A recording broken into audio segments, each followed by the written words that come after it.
প্রত্যেকটা মানুষেরই আত্মসম্মান বোধ থাকা উচিত। আত্মসম্মান বোধ থাকলে সে গুটি গুটি পায়ে সামনের দিকে এগিয়ে যেতে পারবে, আর তার পায়ের তলার মাটিও শক্ত হবে। হ্যালো এভরিওয়ান, আসসালামু আলাইকুম। আশা করছি সবাই ভালো আছেন, আমরাও ভালো আছি আলহামদুলিল্লাহ। আমি জুবাইদাস ব্লগিংয়ের জুবাইদা সবাইকে ওয়েলকাম করছি নতুন দিনের নতুন আরেকটি ভিডিও দেখার জন্য। আশা করছি বরাবরের মতো আজকের ভিডিওটি আমার আপু ভাইয়াদের কাছে, আন্টিদের কাছে, ছোটো সোনামণিদের কাছে ভালো লাগবে। ভালো লাগলে লাইক দিয়ে পাশেই থেকে যাবেন। তো আজকে ভিডিও শুরু করেছি আমের আচার দিয়ে। আমি আচার বানানোর খুব একটা পারদর্শী নই, আমি খুব ভালো আচার বানাতে পারি না। তবুও একটু চেষ্টা করলাম, যে আম তো শেষ হয়ে যাচ্ছে, পাকা আমও প্রায় শেষের দিকে। তো কাঁচা আম পেয়েছি, তো ভাবলাম একটু আচার বানিয়ে দেখি কেমন হয়। তো বানালাম। আমি দুটো আম নিয়েছি, তো আমগুলো এভাবে কেটে ধুয়ে পিস করে নিয়েছি। পানি ঝরিয়ে আমি 1 কাপ চিনির মধ্যে আমগুলো ভিজিয়ে রেখেছি। তো চিনি থেকে পানি ছেড়েছে, আর চিনির মধ্যে আমগুলো রাখার কারণে আমগুলো কিন্তু চিনির শিরায় শক্ত হয়ে গিয়েছে, নাড়াচাড়া করলেও ভেঙে যাবে না। তো আমের আচার বানানোর জন্য আমি এখানে একটা ফ্রাই প্যান নিয়েছি, আর কিছু মশলা দেব। সেটা হচ্ছে একটা তেজপাতা নিয়েছি, সেটাকে 2 ভাগ করে দিয়েছি। দারুচিনি দিয়েছি 1 পিস, আর এলাচ দিয়েছি 1 পিস। অল্প আম, এজন্য খুব বেশি মশলা ব্যবহার করার দরকার নেই, আমি পরিমাণে খুব কম দিয়েছি। তারপরে যে আমটা আমি চিনির শিরায় রেখেছিলাম, চিনি দিয়ে ভিজে রেখেছিলাম, সেটা আমি দিয়েছি। দিয়ে কিন্তু একটু পর থেকে অনবরত নাড়তে হবে, তা না হলে নিচে ধরে যাবে আর তিতা হয়ে যাবে চিনির ক্যারামেলটা। তো আলতো হাতে একটু নাড়াচাড়া করতে হবে।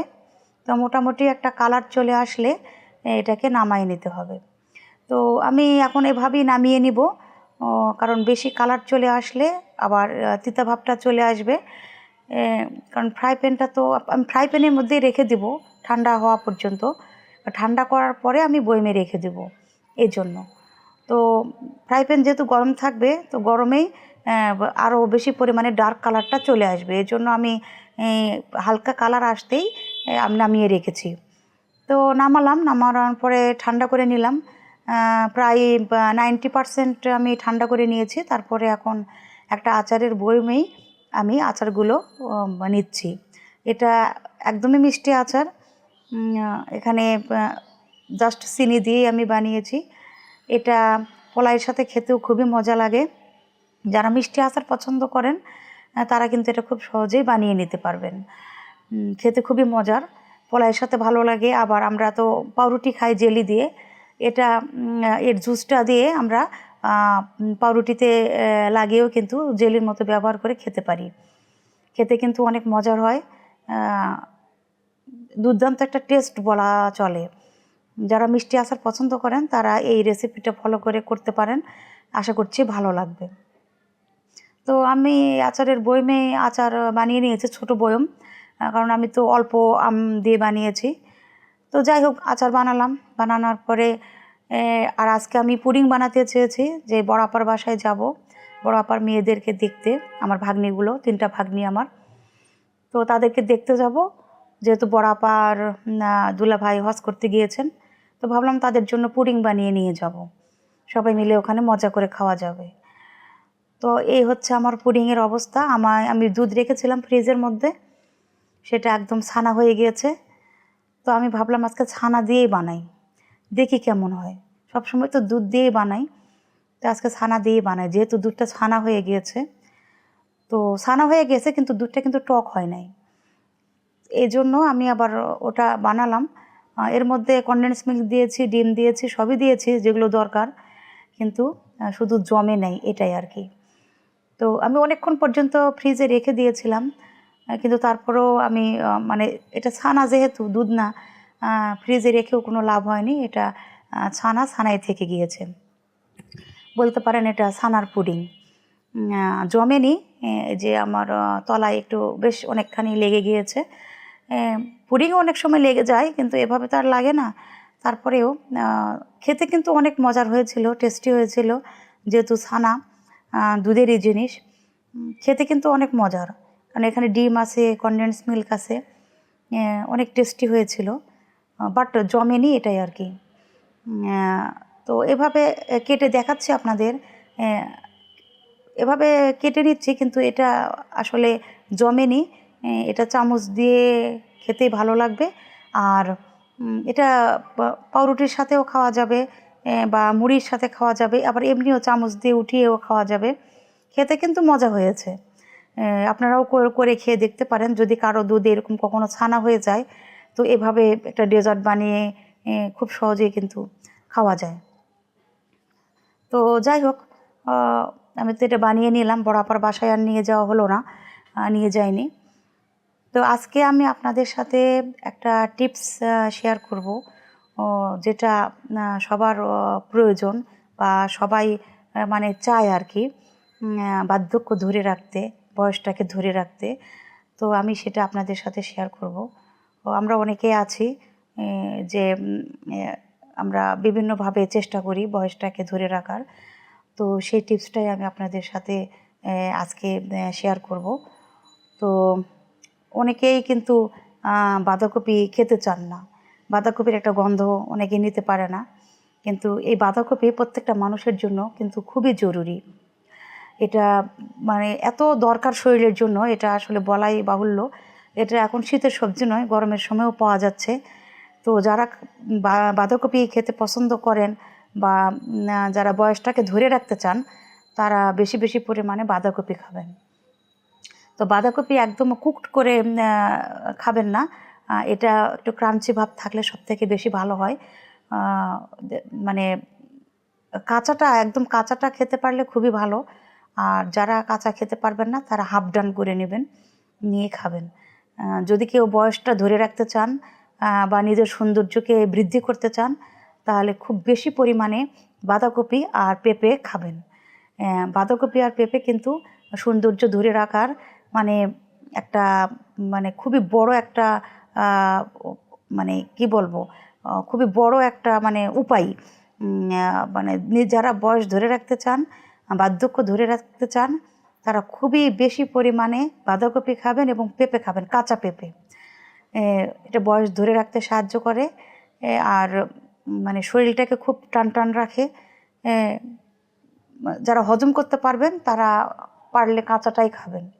আর যারা কাঁচা খেতে পারেন না, গন্ধ লাগে, তারা হাফ সিদ্ধ করে নেবেন, নিয়ে একটু গোলমরিচের গুঁড়ো, একটু বিট নুন দিয়ে, সামান্য হয়তো একটু সরিষার তেল দিলেন, বা সরিষার তেল না দিয়ে সবথেকে বেশি ভালো হয় একটু মেয়োনিজ দিয়ে খেয়ে নিলেন। গোলমরিচের গুঁড়ো, বিট নুন আর একটু মেয়োনিজ দিয়ে ভালো করে মাখিয়ে খেয়ে নেবেন। এটা যদি প্রতিদিন খাওয়া যায়, বা একদিন পর পর খাওয়া যায়, এটা কিন্তু খুবই কাজের। এই টিপসটা আমি আপনাদের সাথে মানে এই টিপসটা শেয়ার করলাম আপনাদের সাথে। যারা নিজেকে চেঞ্জ করতে চান, বা হচ্ছে খুব ফ্যাটি হয়ে গিয়েছেন, একটা মানে স্লিম হতে চান, তারা কিন্তু এই টিপসটা ফলো করতে পারেন। তো যাই হোক, আমি বরাবর বাসায় চলে এসেছি আমার ছেলেকে স্কুল থেকে নিয়ে। তো এসে সবাই মিলে খুব আড্ডা দিচ্ছি, আর এই যে মুড়ি মাখা খাচ্ছি। একসাথে মুড়ি মাখা খেতে খুবই ভালো লাগে। একা একা আসলে কিছু কিছু জিনিস থাকে যেগুলো একা আসলে খেতে ভালো লাগে না, মজা পাওয়া যায় না। এই মুড়ি মাখা তার মধ্যে একটা। তো আমার বড় আপার দুলাভাই যেহেতু হজে গিয়েছেন, তো আমার বোনের মেয়েগুলিকে তো দেখাশোনা করার জন্য, টেক কেয়ারের জন্য তো লোকজন দরকার। তো আমার বড় আপার যা, মানে আমার ভাগ্নিদের বড় আম্মা আর বড় আব্বা, ওদেরকে টেক কেয়ার করার জন্য এসেছেন, তারাই আছেন। তো এই যে বড় আম্মা, ওদের বড় আম্মা হচ্ছে যে একটা বাটিতে করে মুড়ি খাচ্ছে, বলে যে মুড়ি একদম নরম হয়ে যাচ্ছে, তোমরা তাড়াতাড়ি খেয়ে নাও। আমরা খুবই হাসাহাসি করছিলাম, গল্প করছিলাম, এই জন্য উনি বলছিলেন বারবার যে মুড়ি নরম হয়ে গেলে খেতে ভালো লাগবে না, তোমরা তাড়াতাড়ি খেয়ে নাও। তো যাই হোক, অনেক আনন্দ ফুর্তি করলাম, অনেক গল্প গুজব করলাম, করে বাসায় চলে এসেছি। এসে আজকে খুবই হালকা খাবার রান্না করছি। সেগুলো হচ্ছে নর্মাল খাবার একদমই। ধুন্দুল ভাজি করব ডিম দিয়ে, আর সজনে ডাঁটা রান্না করব। আমি এই সজনে ডাঁটা একটু ফ্রিজে ফ্রোজেন করে রেখেছিলাম। তো মসুর ডাল আগে সিদ্ধ করে নিয়েছি, যেহেতু আমার ফ্রোজেন হচ্ছে সজনে ডাঁটা, এই জন্য। তো সব মশলা কষিয়ে ডাল দিয়ে সজনে ডাঁটা দিয়ে এখানে রান্না করে নিচ্ছি। গরম পানি দেব, দিয়ে সামান্য একটু গরম মশলার গুঁড়ো দেব, তাহলেই হয়ে যাবে। তো যারা এখনও পর্যন্ত আমার ভিডিওটি কন্টিনিউ করছেন, তারা অবশ্যই একটা লাইক দিয়ে দিবেন। আর আমার ভিডিওর কোথাও কোনো অংশ যদি এতটুকু ভালো লেগে থাকে, প্লিজ আমার চ্যানেলটি সাবস্ক্রাইব করে আমার পাশেই থেকে যাবেন। আর আপনারা খুব ভালো ভালো কমেন্ট করেন, যেটা পড়তে আমার খুবই ভালো লাগে। আমি অনেক ইন্সপায়ার হই, এবং নতুন যে একটা ভিডিও বানাবো, কন্টেন্ট বানাবো, এটা খুবই আগ্রহ প্রকাশ করি। আমি চেষ্টা করি প্রতিদিন ভিডিও দেওয়ার, কিন্তু আসলে হয়ে ওঠে না। সংসারের কাজকর্ম করে আসলে ভিডিওটা প্রতিদিন মেক করা খুব কষ্ট হয়ে যায়। যারা প্রতিদিন ভিডিও দেন বা একদিন পর পর দেন, তারা যে কী পরিমাণে পরিশ্রম করেন, এটা আসলে ভাষায় প্রকাশ করার মতো না। তো যাই হোক, সবাই চায় সামনে এগিয়ে যেতে, আমিও চাই সামনে এগিয়ে যেতে। তো আপনারা অবশ্যই আমার পাশেই থাকবেন। আপনারাই তো আমার পরিবারের সদস্য, তাই না? তো যদি সাবস্ক্রাইব করে দেন, তাহলে আমার পরিবারের সদস্য আরও বেড়ে যাবে। আমিও সামনে এগিয়ে যেতে চাই, আমার চ্যানেলটাকে বড় করতে চাই। আপনাদের হেল্প পেলে আমি অবশ্যই সামনের দিকে এগিয়ে যেতে পারবো। আমার ভিডিও অনেকেই দেখেন, সবাই তো আর কমেন্ট করেন না, সবার কমেন্ট করার হয়তো সুযোগ হয় না। তো যারা আমার ভিডিওতে কমেন্ট করেন, তাদেরকে অসংখ্য ধন্যবাদ। আপনারা আছেন বলে আমরা আছি। অনেক ব্লগার আপুরা আছেন, তারাও আমার ভিডিওতে কমেন্ট করেন। সাধারণ যারা আছেন পাবলিক, তারাও আমার ভিডিওতে কমেন্ট করেন। আমার খুবই ভালো লাগে।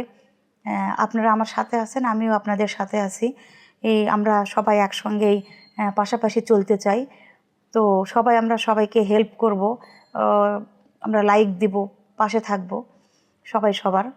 তো এই তো রাতে রান্নাবান্না করে নিলাম, করার পরে এত পরিমাণে গরম লাগছিল যে মানে বেডরুমে চলে এসেছি। এসে যে এসি দিয়েছি, এসিও চলছে, ফ্যানও চলছে। আমরা তো টপ ফ্লোরে থাকি, প্রচণ্ড গরম। আমার এই বাসাটা চেঞ্জ করা আসলে খুবই দরকার। একে তো টপ ফ্লোর, তারপর আবার এই যে মানে একদম চটা উঠে যাচ্ছে, এগুলো আমার একদমই অপছন্দ। বাসাটা চেঞ্জ করা আসলে আমাদের ইমিডিয়েটলি দরকার।